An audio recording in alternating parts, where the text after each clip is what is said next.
Bonjour à tous, on se retrouve aujourd'hui pour parler de souris et plus particulièrement pour une présentation de deux nouveautés qui ont été lancées par Corsair en début d'année. Il s'agit de la M65 RGB Elite que voici et de la Ironclaw RGB. Ce sont des souris pour joueurs, positionnement haut de gamme, entre 60 et 70 € selon les références. Elles ont quelques points communs comme on va le voir au niveau de leur mécanique ou au niveau de leur fonctionnalité, mais par contre vont diverger au niveau de leur design, leur prise en main et même de manière un peu plus générale de leur philosophie. On a également des souris qui se veulent personnalisables. Alors, si ça va toucher le RGB ou encore les différentes fonctions des boutons, on a au niveau de la M65 RGB un concept un peu plus évolué où là on va pouvoir également gérer le poids de la souris, donc sa masse. Ce que je vous propose donc, petit tour d'horizon de ces deux nouveautés.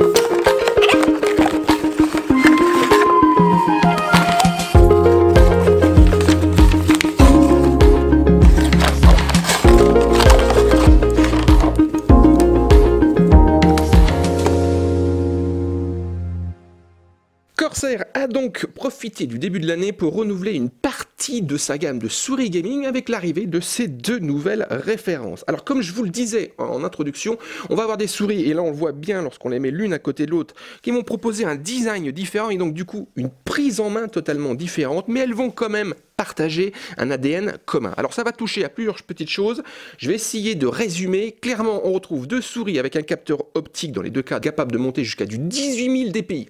Alors autant vous dire qu'à ce niveau de paramétrage, c'est assez musclé pour contrôler correctement le curseur sous Windows. On récupère également des souris qui sont capables de proposer une gestion à la volée du dpi. Là on a des petits boutons sur le haut avec par contre une petite différence pour l'Ironclaw, j'en reparle dans un tout petit instant.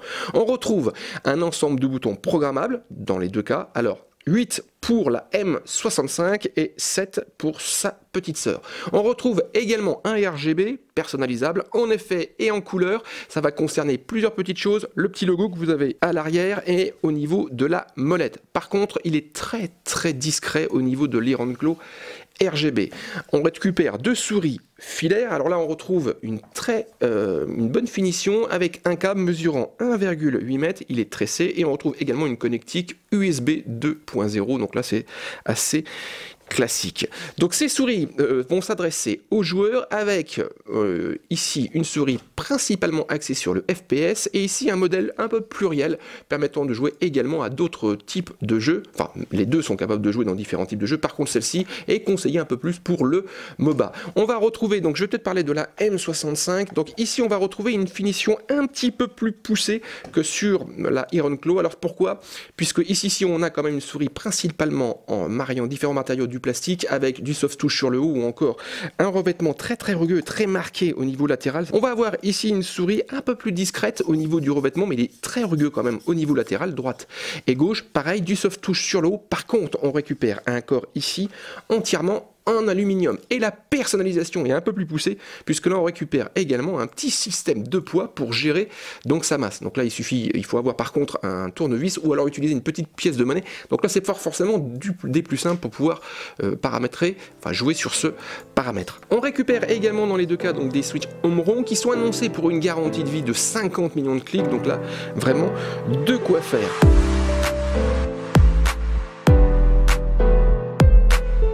L'application iCUE va vous permettre donc de personnaliser votre souris, mais également d'assurer sa maintenance. Alors, au niveau de la maintenance, ça se déroule dans Réglages.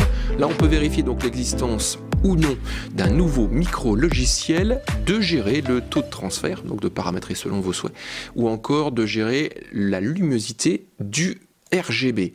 Ensuite, pour la souris en elle-même, donc là, ça va passer. Donc on sélectionne la souris, on va récupérer un système d'onglets avec ici au niveau d'action donc un paramétrage et une programmation de ces différents boutons, donc il y en a 7 pour ce modèle là. Au niveau des effets d'éclairage, bon ça porte bien son nom, hein, c'est le RGB, ça va toucher pour cette Ironclaw RGB, donc le logo arrière mais également la molette. Ce rétroéclairage est assez évolué puisque si on peut mettre en place certains effets ou certaines couleurs, on peut également le faire correspondre à certains événements de son PC comme la température processeur ou encore la température GPU. Et à noter que Corsair s'est également associé avec Ubisoft pour certains jeux comme Far Cry 5, où là on a carrément le rétroéclairage qui peut être en relation par rapport aux actions de certains jeux. DPI, bon bah là on va pouvoir agir sur les différents profils disponibles pour un changement à la volée avec la touche duo. Donc par défaut c'est du 800, 1500 et 3000. Enfin, on a également performance, petites options pour la prédiction ou encore améliorer la précision du pointeur. Et enfin, calibrage de surface va vous permettre donc de mettre en relation donc la souris avec la surface à laquelle elle se mouvoit. Donc on va peut-être le faire. Alors, cliquez de manière continue sur l'icône et déplacez votre souris en spirale à vitesse constante. Observez la vitesse affichée. La vitesse de la souris doit se trouver dans la zone verte. Bon, bah écoutez, on va le faire. Allez, c'est parti. Donc, petite zone verte, voilà. Ok, calibrage. L'opération d'étalonnage est maintenant terminée. Votre souris est maintenant réglée pour la surface utilisée.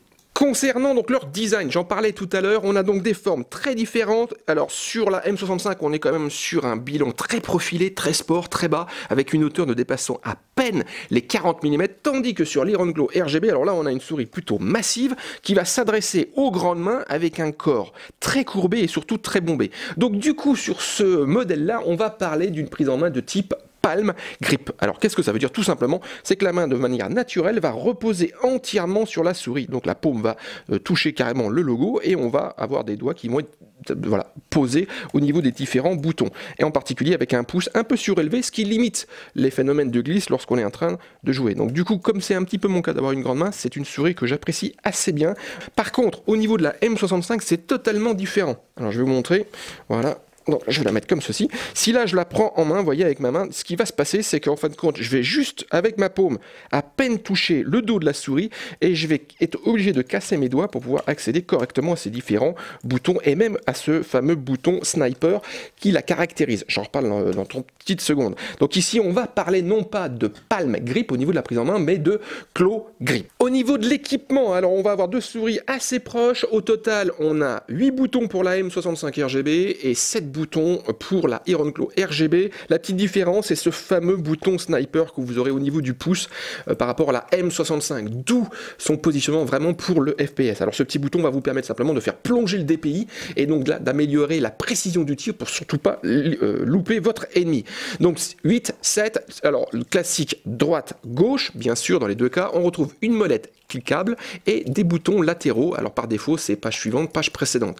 Et enfin, sur le haut, vous avez un duo qui va vous permettre de gérer cette fois-ci le nombre de DPI de votre souris à la volée. Par contre, je le disais, petite différence avec l'Iron Glow, puisqu'au niveau de la M65, ces deux boutons vous permettent donc d'abaisser ou d'augmenter le DPI, tandis que là, on a un bouton dédié au DPI, donc là, vous allez simplement l'augmenter, et le deuxième bouton, lui, vous permettra de sélectionner un profil parmi les 3 qui sont enregistrables au niveau de la souris, tandis que la M65 n'enregistre qu'un seul profil. Ces deux souris sont donc disponibles dans le commerce. Alors, la M65 RGB Elite a été annoncée à 69,90 € et la Iron Glow RGB est à 59,90 €. Par rapport à mes propres conclusions, alors j'ai utilisé les deux en FPS, j'ai également fait pas mal de petites bureautiques. Je vais vous donner mes impressions, ça va être un petit peu une réponse de Normand, vous allez comprendre pourquoi.